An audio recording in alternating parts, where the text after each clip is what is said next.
चलो अच्छा, हम लोग नेक्स्ट सम देखते हैं, क्वेश्चन नंबर 11। ये भी पार्टली पैडअप वाला है और ये भी एग्जाम में आया हुआ, टीवाई बैप में आया हुआ सम ऑलरेडी है यहाँ पर। अभी देखो इस सम के अंदर क्या दिया, एक बार मैं सम को पूरा रीड कर लेता हूँ, उसके बाद सॉल्व करते हैं। अभी इस सम के अंदर बहुत कुछ भी दिया रहेगा, लेकिन सबके अंदर जो मैंने मेथड्स बताया वो सेम टू सेम फॉलो होगा। सिर्फ आपको स्टेप याद रखना है कि किसके बाद किसको पे करना है। यहाँ पर जैसे यहाँ पे लिखा है फॉलोइंग, क्वेश्चन नंबर 11 है, पूजा इंजीनियरिंग कंपनी करके दिया हुआ है, पेज नंबर 209 पे। इलस्ट्रेशन नंबर 11 लिखा है the following balance sheet of Puja engineering company limited as on 31 December 2017 का दिया हुआ है। लाइबिलिटीज और असेट्स दिया हुआ है। असेट्स में आपको लिखा है गुडविल है, लैंड एंड बिल्डिंग है, प्लांट एंड मशीनरी है, फर्नीचर है, ऑफिस इक्विपमेंट है, स्टॉक है, डेटर है, बिल्स रिसीवेबल है, कैश इन हैंड है। और लाइबिलिटी साइड में आपको 1500 से 8% preference share 100 etch fully paid up है, 3000 equity share 100 etch 80 paid up है, और 4500 इक्विटी शेयर है 100 इच 70 पेड अप है। मतलब यहाँ पर पार्टली पेड अप वाला ये सम दिया हुआ है। मतलब इसके अंदर वर्किंग नोट बना के हम लोग को चेक करना पड़ेगा कि लॉस हुआ है कि नहीं हुआ है। तो लास्ट में हम लोग चेक करेंगे, पहले देखेंगे कि विदाउट वर्किंग नोट बनाए हुए हम लोग का कितना सम राइट होगा या क्या क्या सॉल्व कर सकते हैं। आगे यहाँ पे लिखा है debenture having the floating charges on all assets. याद रखना, यदि डिबेंचर को फ्लोटिंग चार्जेस लिखा है इसका मतलब वो सिक्योर्ड नहीं होता, ठीक है। जब तक लोन एज ए सिक्योरिटी नहीं रहेगा तब तक ऐसा आपको किसी भी चीज को सॉल्व नहीं करना है। यदि आपको कोई लोन रहेगा वो सिक्योर्ड रहेगा किसी पर्टिकुलर असेट्स के ऊपर ना, तो ही आपको ऐसे सॉल्व करना है। फ्लोटिंग चार्जेस बोला है, इसका मतलब होता है कि जब पेमेंट करना चालू करेंगे तो क्रेडिटर और बाकी लोगों से पहले हम लोग डिबेंचर को पे करना है, बस इतना याद रखना है आपको। आगे लिखा है यहाँ पर आउटस्टैंडिंग डिबेंचर इंटरेस्ट 6000, डिबेंचर को पेमेंट करेंगे साथ में उसका इंटरेस्ट भी हम लोग क्या कर देंगे, पे कर देंगे। क्रेडिटर दिया है, क्रेडिटर को भी हम लोग को पे करना है। यहाँ पर आगे लिखा है company went into liquidation, company कहां पे जा रही है, लिक्विडेशन में जा रही है। As on above the balance sheet date, ऊपर जो बैलेंस शीट दिया है उसी डेट को कंपनी बंद होने जा रही है। मतलब यहाँ पर 31 दिसंबर को ही कंपनी बंद होने जा रही है। आगे लिखा है preference dividend was arrears for the last 3 years and it was to be paid before the paying the equity share capital. बोलता है कि प्रेफरेंस शेयर होल्डर का डिविडेंड भी 3 साल से हम लोगों ने पे नहीं किया है, लेकिन जब कंपनी बंद हो रही थी इक्विटी शेयर होल्डर को कोई भी पैसा पे करने से पहले इनका हम लोग क्या पेमेंट करने वाले हैं, डिविडेंड पे करेंगे। Sundry creditor include the loan from the bank 60,000 secured in the hypothecation of plant and machinery. बोलता है जो सैंड्री क्रेडिटर दिया ना उसके अंदर 60,000 रुपए ऐसा है जो हम लोग को बैंक का लोन है और वो सिक्योर्ड भी है, उसको प्लांट एंड मशीनरी को हम लोग ने गिरवी रख के लोन लिया। मतलब वो ऐसा वाला लोन है जहां पर प्लांट एंड मशीनरी बिकेगा सबसे पहले वो लोन को हम लोग को क्या करना पड़ेगा, पे करना पड़ेगा, जैसे हम लोगों ने किया था पिछले सम में। आगे यहाँ पर sundry creditor also include the preferential creditor 15,000। Sundry creditor के अंदर ये जो पहले वाले सम में जैसे क्रेडिटर दिया था ना, ऐसे जो क्रेडिटर इसमें दिया है उसके अंदर 15,000 प्रेफरेंशियल क्रेडिटर। मतलब यदि हम लोग को पेमेंट करना है तो सबसे पहले उसको पे करेंगे, फिर बचे हुए क्रेडिटर को हम लोग क्या करेंगे, पे करने वाले हैं। आगे लिखा है the liquidator realise the assets, liquidator ने एसेट्स को बेच दिया, लैंड एंड बिल्डिंग इतने में बिका, प्लांट एंड मशीनरी इतने में, office and equipment, furniture, stock, debtor, bills receivable सबका दिया कि कितने में हमने सोल्ड किया है। आगे लिखा legal charges on liquidation amount 1500 है। मतलब ये लिक्विडेशन का कॉस्ट दिया हुआ है। लिक्विडेशन के जो लीगल चार्जेस वो लिक्विडेशन कॉस्ट मतलब दिया हुआ है, आपको सबसे टॉप पे पेमेंट करना है। आगे लिखा लिक्विडेशन एक्सपेंसेस 3900 से। आगे liquidator remuneration was fix eight ₹1500। बोलता है लिक्विडेटर को हम लोग 1500 फिक्स देने वाले हैं, प्लस साथ में 2% ऑन सेल ऑफ असेट्स। जो असेट्स हम लोग बेचेंगे ना, जितने में असेट्स बिकेगा उसका 2% उसको और मिलने वाला है। आगे लिखा है एक्सक्लूडिंग द कैश को छोड़ के। आगे लिखा plus 4% amount distributed to unsecured creditor including preferential creditor. बोलता जितना अमाउंट हम लोग अनसिक्योर्ड क्रेडिटर को पे करने वाले ना उसके ऊपर भी हम लोग इसको 4% देंगे लिक्विडेटर को रेम्यूनरेशन। मतलब ये सब पूरा हम लोग को निकालना है कि उसको कितना रेम्यूनरेशन मिलने वाला है, डायरेक्टली दिया नहीं है। आगे liquidator made the payment on 31 मार्च। बोलता कि जो पैसा पेमेंट होगा कब पेमेंट होगा, 31 मार्च को, लेकिन ऊपर हम लोग को बैलेंस दिया 31 दिसंबर को दिया है।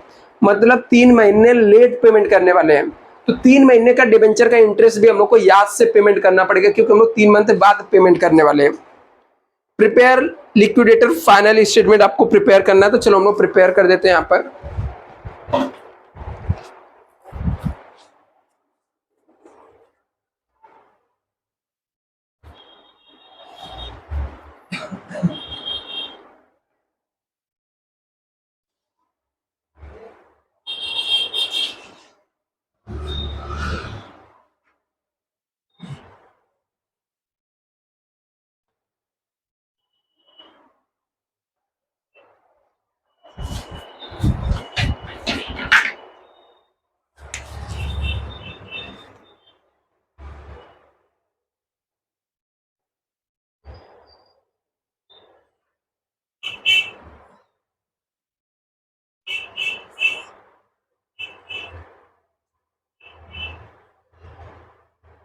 अभी स्टेटमेंट ऑफ लिक्विडेशन हम लोग बनाएंगे।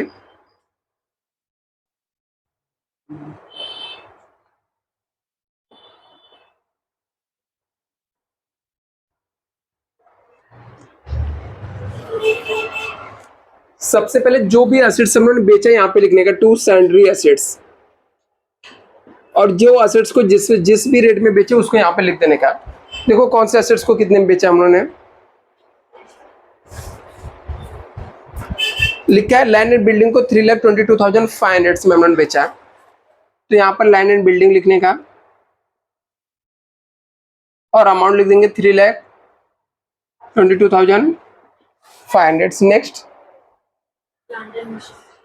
प्लांट एंड मशीनरी को हम लोग यहाँ पर नहीं लिखेंगे, क्योंकि सब में स्पेशली मेंशन किया था कि प्लांट एंड मशीनरी को हम लोगों ने क्या किया है, गिरवी रख के, ठीक है। हाइपोथेकेशंस के बाद हम लोगों ने क्या किया, उससे वहाँ पे हम लोगों ने लोन लिया, ठीक है। तो जब भी वो सोल्ड होगा उसको सेपरेटली बेच के हम लोग को लोन को रीपेमेंट करना पड़ेगा, तो उसको हम लोग अभी साइड में रखते हैं, plant and machinery. Next assets बोलो। ऑफिस इक्विपमेंट आ जाएगा, कितना है बच्चा, 19,000। नेक्स्ट, फर्नीचर कितने में है। नेक्स्ट,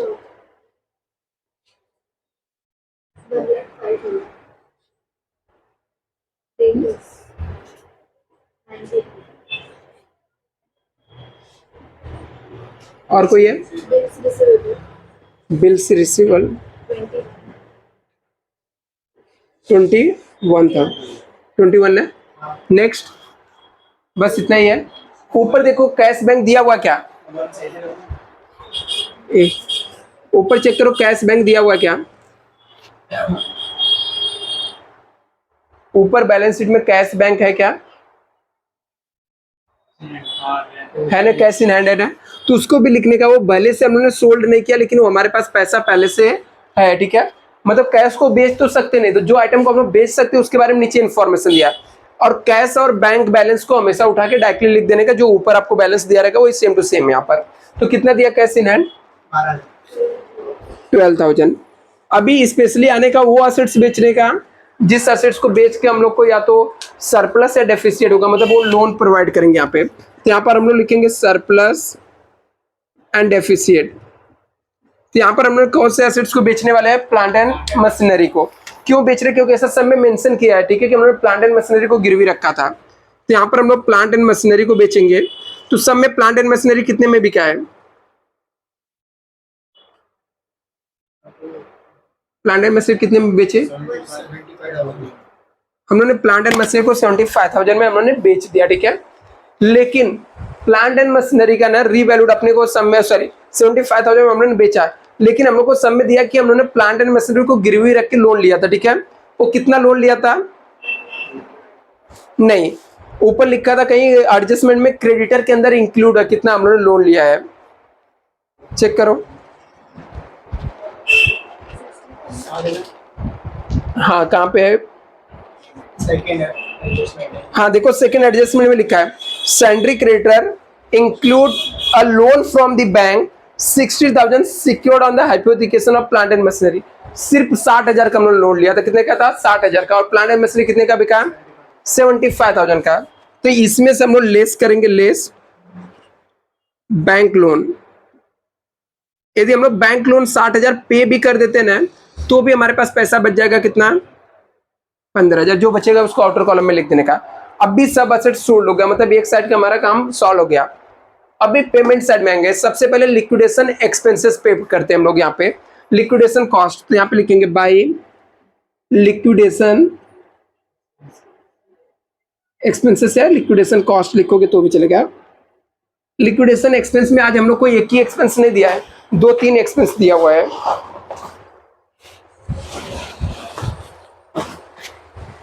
देखो क्या क्या दिया हुआ है यहाँ पर एक्सपेंस में। लिखा legal charges on the liquidation amounted rupees कितना 1500 से। दूसरा हम लोग को दिया लिक्विडेशन एक्सपेंसेस कितना है 3900 से। मतलब दो चीज दिया है, एक 1500 से और एक कितना है 3900 से। तो मतलब टोटल कितना हो जाएगा हम लोग का 5000। अभी आगे लिक्विडेटर रेम्युनरेशन भी दिया हुआ है, लेकिन उसके बारे में हम लोग को कुछ और भी डेटा दिया है। लिक्विडेटर रेम्युनरेशन हम लोग को निकालना पड़ेगा, ठीक है, क्योंकि लिक्विडेटर रेम्युनरेशन देखो क्या बोला यहां पर। लिक्विडेटर रेम्युनरेशन, लिक्विडेटर रेम्युनरेशन के बारे में बोला कि liquidator remuneration was the fix 1500 क्या है, फिक्स है, फिक्स्ड कितना है 1500। आगे उसने क्या बोलता है कि +2% on sale of assets. Assets जितने बेचे रहेंगे ना, जितने में हमारा असेट्स बिका रहेगा, सोल्ड हुआ रहेगा, उसके ऊपर 2% देना है। तो असेट्स कितने में बिका, ये सब असेट्स हमने सोल्ड किया है, तो ये सब असेट्स का टोटल मानने का 1 2 3 4 ये सब लेने का, सिर्फ कैश को छोड़ देने का। और ये प्लांट एंड मशीनरी को भी लेने का, क्योंकि उसको भी हमने सोल्ड किया है। तो असेट सेल्स के ऊपर है, तो कितना percent 2% of assets sold realise. तो कितना अमाउंट है 3,22,500 plus 19,500 plus 12,000 plus 1,05,000 plus 90,000 plus 21,000 plus 75,000। तो देखो असेट्स बेच के कितना पैसा आ रहा है 6,93,000 पे 2% देना है।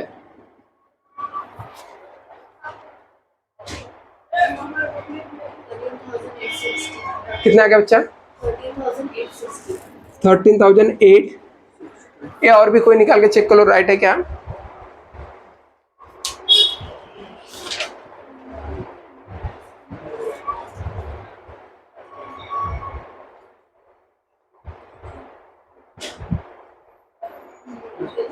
एक टोटल देख ले बच्चा, टोटल शायद से तुमने हो सकता है रॉन्ग लिया है, 6,93,000 नहीं है शायद से।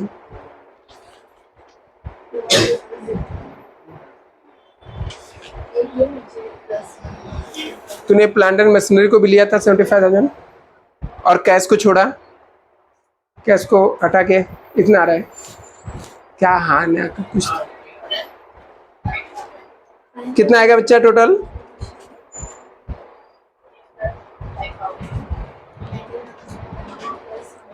आवाज नहीं आ रहा है यार प्रॉपर तुम लोग का।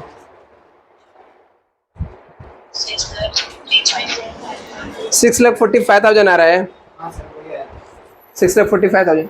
इधर तुझे स्पेशली कैसे आ रहा था 6,45,000 ना।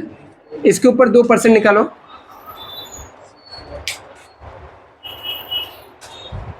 12,900 आएगा। प्लस साथ में देखो ये फिक्स्ड वाला था, प्लस ये था, और साथ में एक और प्लस उसने बोला है। क्या बोला था उसने यहाँ पर आगे लिखा +4% amount distributed to unsecured creditor including preferential creditor. मतलब अनसिक्योर्ड क्रेडिटर को जितना अमाउंट हम लोग पे करने वाले हैं ना, उसके ऊपर 4% देना है। तो अनसिक्योर्ड क्रेडिटर कितना है तो चेक करते हैं हम लोग जाके, अनसिक्योर्ड क्रेडिटर कितना रहेगा। सब में अनसिक्योर्ड क्रेडिटर कितना दिया हुआ है,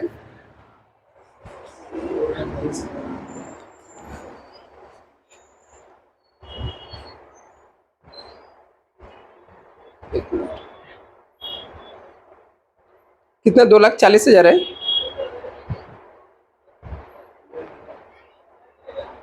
हम्म 2,40,000 है। इसके अंदर बोला था कि 60,000 हमारा सिक्योर्ड था जो हम लोगों ने यहाँ पे पे कर दिया था, ठीक है। तो 60,000 हम लोग माइनस कर देते हैं यहाँ से, तो कितना आएगा बैलेंस?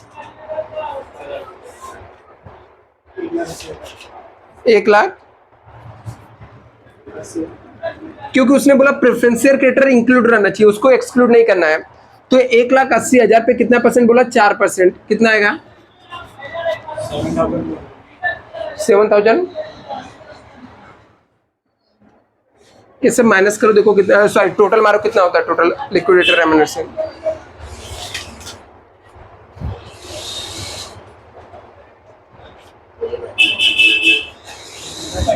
हम्म 21,600। ओके, तो टोटल लिक्विडेटर हमारा रेम्युनरेशन कितना आ गया? 21,600। तो यहाँ पे जाके लिखेंगे बाई लिक्विडेटर रेम्युनरेशन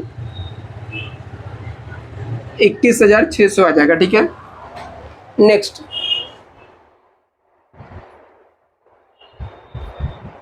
इसके बाद नेक्स्ट हम लोग को किसको पेमेंट करना है? डिबेंचर को पेमेंट करना है, क्योंकि दूसरे कोई लायबिलिटीज तो है नहीं, तो डिबेंचर को पेमेंट करेंगे। तो डिबेंचर का कितना अमाउंट दिया हुआ है? बाय डिबेंचर कितना?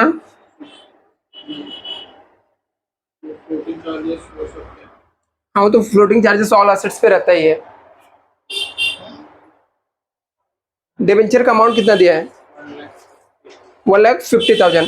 तो 1,50,000 वो पेमेंट करेंगे, साथ में आउटस्टैंडिंग डिबेंचर इंटरेस्ट पे करेंगे। ये डिबेंचर इंटरेस्ट कौन सा? जो बैलेंस शीट में दिया हुआ है। बैलेंस शीट में कितना दिया डिबेंचर? 6,000 दिया है। अभी हम लोग ऐसे भी इंटरेस्ट डिबेंचर के देने पड़ेंगे जो बैलेंस शीट के अंदर नहीं दिया। क्यों?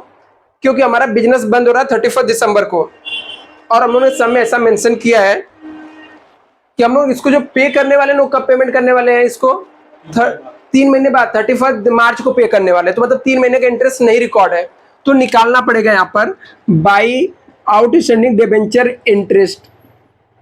ये अनरिकॉर्डेड है, डिबेंचर इंटरेस्ट अनरिकॉर्डेड, मतलब जो सम में हम लोग को रिकॉर्ड करके नहीं दिया है।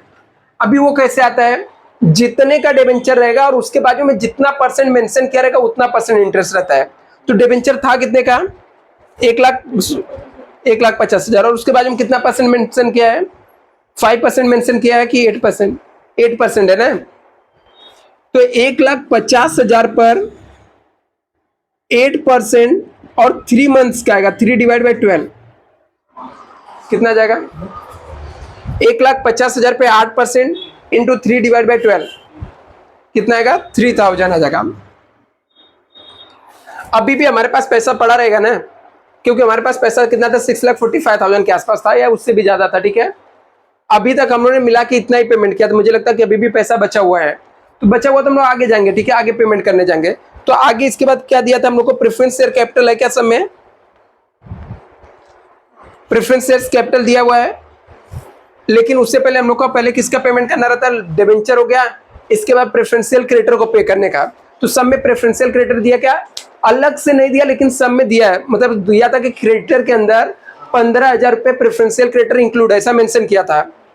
तो ऐसा जब मेंशन किया था तो उसको हम लोग यहाँ पे लिखेंगे बाई प्रेफरेंशियल क्रेडिटर। कितना अमाउंट है? 15,000 था। इसके बाद अनसिक्योर्ड क्रेडिटर को पेमेंट करने जाएंगे, तो इसमें क्या क्या दिया? अनसिक्योर्ड क्रेडिटर में बैंक लोन भी था क्या, कुछ ऐसा? एक मिनट,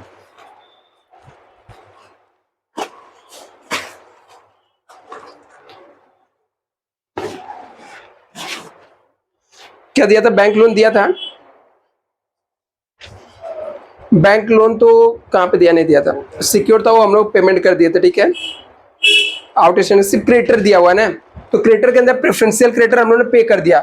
सिर्फ बचा हुआ है अनसिक्योर्ड क्रेडिटर, अनसिक्योर्ड क्रेडिटर। इसको कितना पेमेंट करना है? टोटल अमाउंट था 2,40,000 था, जिसमें से 60,000 सिक्योर था, हम लोगों ने पे कर दिया। 15,000 प्रेफरेंशियल क्रेडिटर था, ऑलरेडी हम लोगों ने पे कर दिया। तो बचा कितना? 2,40,000 में 60,000 पेमेंट कर दिया, 15,000, तो बचा कितना? 1,65,000 बचा, ठीक है। अभी इसके बाद देखने का कि और भी पैसा हमारे पास बचा हुआ क्या, पहले चेक कर लो पैसा बचा हुआ क्या।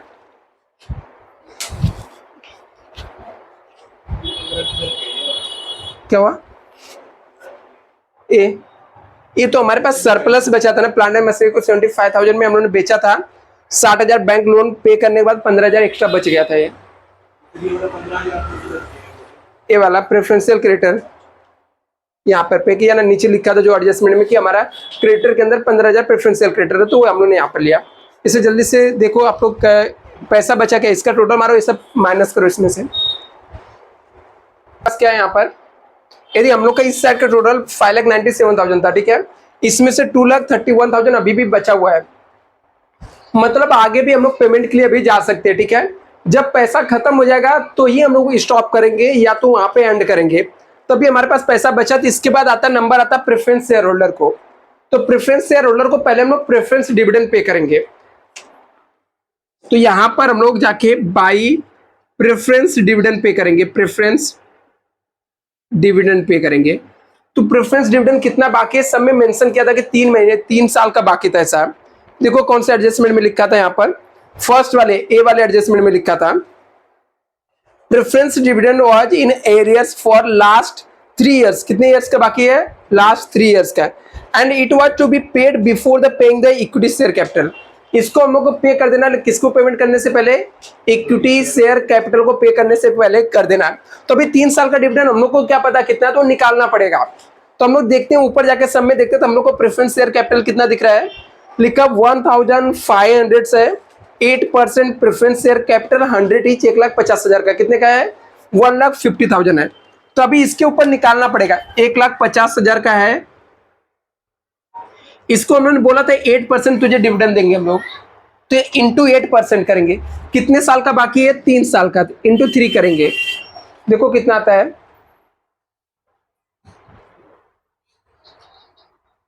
36 साल।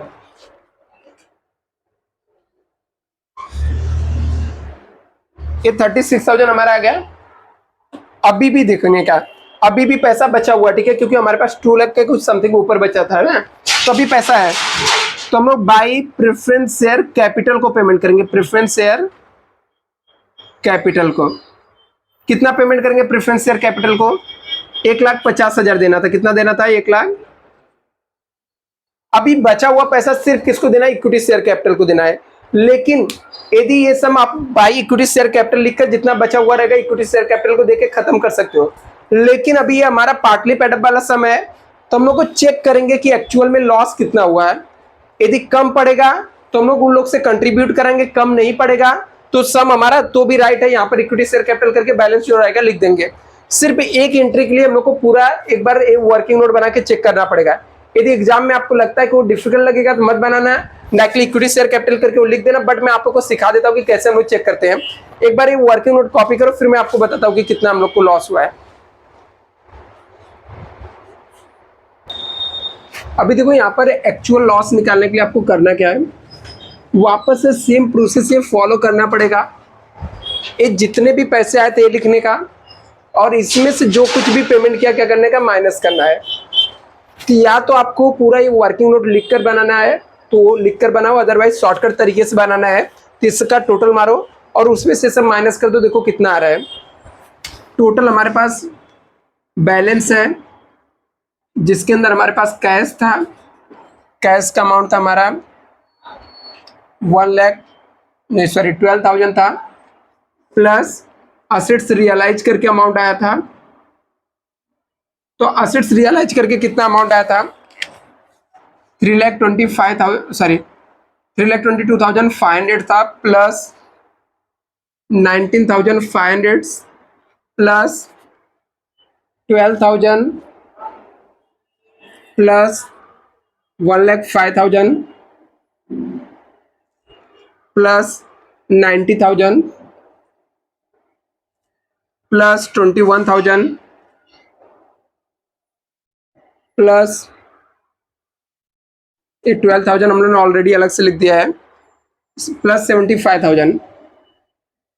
इस सब का टोटल मारो, असेट्स बेच के हमारे पास टोटल कितना पैसा है, 6,45,000, और प्लस से 12,000 ऐड कर दो, 6 लाख 57,000। ये टोटल हमारे पास बैलेंस था। अभी इसमें से लेस करने का लेस, जो भी पेमेंट किया था, लिक्विडेशन एक्सपेंसेस पेमेंट किया था, वो माइनस हो जाएगा। मतलब ए टू जेड सबको माइनस कर देंगे इसमें। 5,400 लिक्विडेटर रेम्यूनरेशन माइनस हो जाएगा। 21,600 डिबेंचर का अमाउंट माइनस हो जाएगा। हाँ, सब इसमें से 6,50,000। एक मिनट बच्चा, इसके अंदर एक और चीज माइनस होगा, मैंने लिखा नहीं। ये जो हम लोगों ने बैंक का लोन पे किया था, ये बैंक लोन भी इसमें से माइनस हो जाएगा, जो कि था 60,000। डिबेंचर था 1,50,000। Debenture interest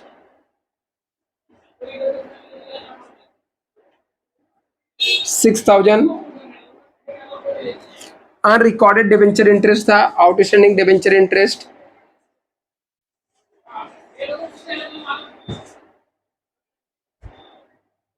3,000। प्रेफरेंशियल क्रेडिटर था, नहीं सॉरी, हाँ प्रेफरेंशियल क्रेडिटर है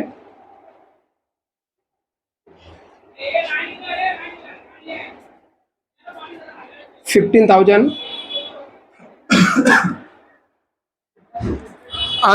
unsecured creditor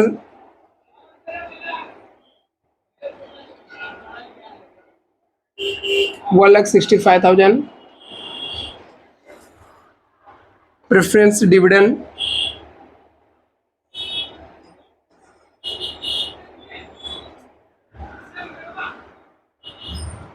36,000।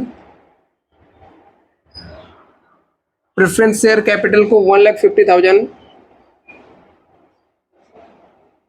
Plus equity share capital. देखो कितना है, इक्विटी शेयर कैपिटल 2 हमारे पास था।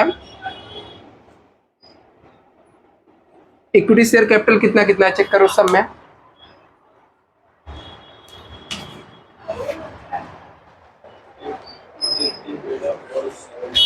एक कितना है, 2 लाख है, और एक कितना है 1,50,000 है ना। तो मतलब 2 लाख प्लस 1,50,000 टोटल कितना है 3,50,000। हाँ, मतलब हमारे पास क्या करना है, जितना पैसा था उसमें से जो कुछ भी पे करना है, A to Z, equity share, preference share, जितने भी लोन लायबिलिटीज जो कुछ भी रहेगा सबको इसके अंदर से माइनस कर देने का। 1,50,000 करेंगे ना तो 45,000 आ रहा है। यहाँ पर 45,000 आ रहा है, और इसमें से 3,50,000 माइनस कर देंगे तो 3,50,000 है ना। 3,05,000 आ रहा है। अभी देखो हम लोग को 3 लाख, हाँ 3,05,000 हमारा लॉस हो रहा है। क्या हो रहा है, लॉस हो रहा है। तो हम लोग पर शेयर का लॉस निकाल के चेक करेंगे, जो पार्टली पेड अप वाले शेयर्स है ना। बोलना बच्चा,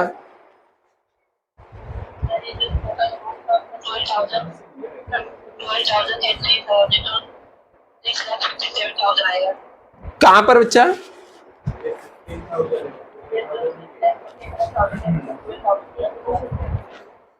हाँ तो 3,45,000 प्लस 12,000 किया ना, तो सॉरी 6,45,000 प्लस 12,000 तो कितना आ जाएगा, 6,57,000 ही आएगा ना।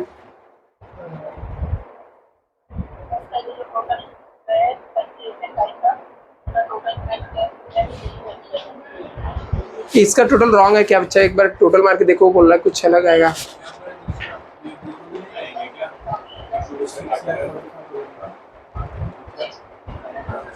आपका आवाज नहीं आ रहा बच्चा क्लियर, एक मिनट में टोटल मरवा के चेक करता हूँ, एक मिनट।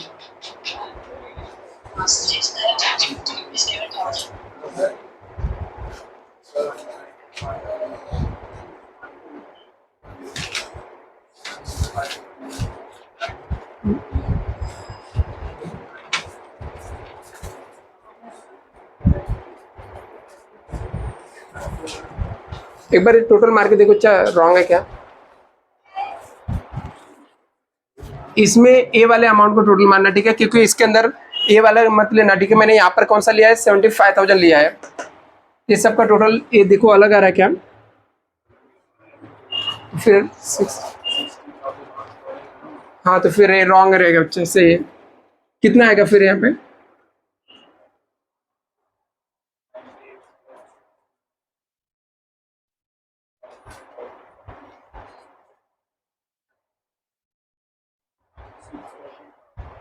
कितना? हाँ सर 45,000 6,45,000 ही आएगा। इतना ही आ रहा है हाँ सर प्लस 12,000 वही आ रहा है ना? हाँ राइट है सर 6,57,000 एक मिनट अच्छा मैं बुक में चेक कर लेता हूँ, फिर उसको डाउट क्यों आ रहा है। एक मिनट रुक जा। अच्छा ये राइट है बच्चा, 6 लाख इतना ही आएगा, 6,57,000 माइनस करने पर लास्ट में लॉस कितना 3,05,000 ही आ रहा है ना? हाँ ठीक है। अभी देखो अच्छा टोटल लॉस हम लोग को कितना है, टोटल लॉस कितना हो गया 3,05,000। पर शेयर का लॉस निकालने का, पर शेयर का लॉस मतलब टोटल लॉस को ना ये total number of equity share से डिवाइड करने का, टोटल नंबर ऑफ।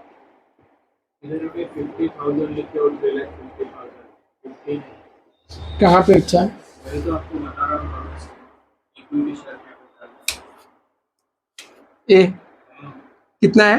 3,50,000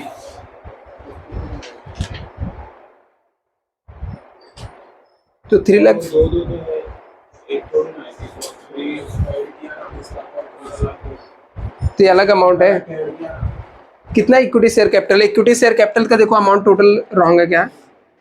45,000 का बराबर आ रहा है सर। उसके बाद आपने 20 लाख और 15 लाख को ऐड करने बोले ना 20 लाख नहीं, वो इक्विटी शेयर कैपिटल का अमाउंट कितना है वो बताओ। अच्छा मैंने 2,40,000 और 3,00,000 2,40,000 है प्लस 3,15,000 एक मिनट 2,40,000 प्लस 3,15,000 है पक्का? 5 लाख 5,45,000 50 5,55,000 है 5,55,000। अभी अभी माइनस कर देखो लॉस का फिर अमाउंट चेंज हो जाएगा ना, कितना लॉस आएगा। यहाँ तक 45,000 तक राइट है ना, तो उसमें से माइनस करो फिर 3,55,000 कितना 5,10,000 आएगा लॉस 5,10,000। तभी ये 5,10,000 को क्या करना है, डिवाइड करना है total number of equity share से। तो total number of equity share कितने हैं 5,10,000, ये ऊपर का अमाउंट है 5,10,000। नंबर ऑफ इक्विटी शेयर देखो कैसे आएगा, तो देखो दिया था सब में, एक में 4,500 इक्विटी शेयर था और एक में कितना था 3,000। 4,500 था प्लस कितना था 3,500 ना, तो टोटल 5,10,000 डिवाइड बाई कितना हो जाएगा 8,000 हो जाएगा क्या? डिवाइड करो 5,10,000 डिवाइड बाई 8,000 कितना पे 3,000 है कहाँ पर? ऊपर 350 के इक्विटी शेयर का उधर पे 3,000 हाँ 350 7,500 तो यहाँ पे टोटल कितना आएगा 7,500। 5,10,000 डिवाइड बाई 7,500 बोलो कितना आएगा? डिवाइड करने के बाद बच्चा 5,10,000 डिवाइड बाई 7,500 68 आ रहा है 68 आ रहा है। और देखो वो लोग ने शेयर होल्डर ने पे कितना करके रखा है पहले से, पहले एक शेयर होल्डर ने कितना पे करके रखा है 100 पूरा पे करके रखा है क्या? नहीं, तो एक शेयर होल्डर ने कितना पेमेंट किया है?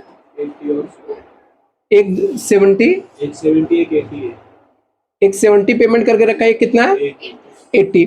मतलब वो लोग ने जितना पे करके रखा उससे कम लॉस हुआ ना, मतलब ये वर्किंग नोट का हम लोग को जीरो वैल्यू, मतलब कुछ यूज नहीं आएगा। ठीक है, हाँ तो ही बता रहा हूँ, यदि ये पूरा वर्किंग नोट करने के बाद यदि हमारा जो लॉस रहेगा ना वो जितना वो लोग ने पे किया उसके ऊपर गया, तो वो शेयर होल्डर से मान लो यहाँ पे 68 के बजाय यहाँ पर 75 आ जाता है, तो फिर ये वाले शेयर होल्डर से कुछ नहीं मांगते जिसने 80 पेमेंट किया है, सिर्फ जिसने 70 पे किया था, यदि जितना 5 रुपए ऊपर जाता था, जितने भी नंबर ऑफ शेयर रहेंगे इंटू 5 करके हम लोग मांगेंगे और वो अमाउंट को कहाँ पे लिखेंगे यहाँ पर। बट यहाँ पर क्या हो गया, हमारा पेड किया हुआ अमाउंट क्या है, उन लोग का पेमेंट किया हुआ अमाउंट ज्यादा और हम लोग का लॉस क्या है कम है, तो सिर्फ इतना चेक करने के बाद कुछ नहीं हुआ तो जाने का जो बचा हुआ अमाउंट रहेगा इक्विटी शेयर होल्डर को दे देने का। इक्विटी शेयर कैपिटल को कितना बचा हुआ था 45,000 समथिंग आ रहा था ना, तो ये अमाउंट 45,000 सिर्फ इक्विटी शेयर होल्डर को लिख देने का और टैली मार देने का। मतलब यदि आपको लगता है कि ये सब कैलकुलेशन बहुत प्रॉब्लम दे रहा है एग्जाम में, तो चुपचाप जो भी बचा कुछ अमाउंट रहेगा इक्विटी शेयर कैपिटल को लिख देने का। अदरवाइज एक एंट्री रॉन्ग होगा, यदि बाई चांस से ज्यादा अमाउंट आ जाएगा तो एक ही एंट्री रॉन्ग होगा, बाकी सबके सब राइट रहेंगे। इसका टोटल कितना आया था सर?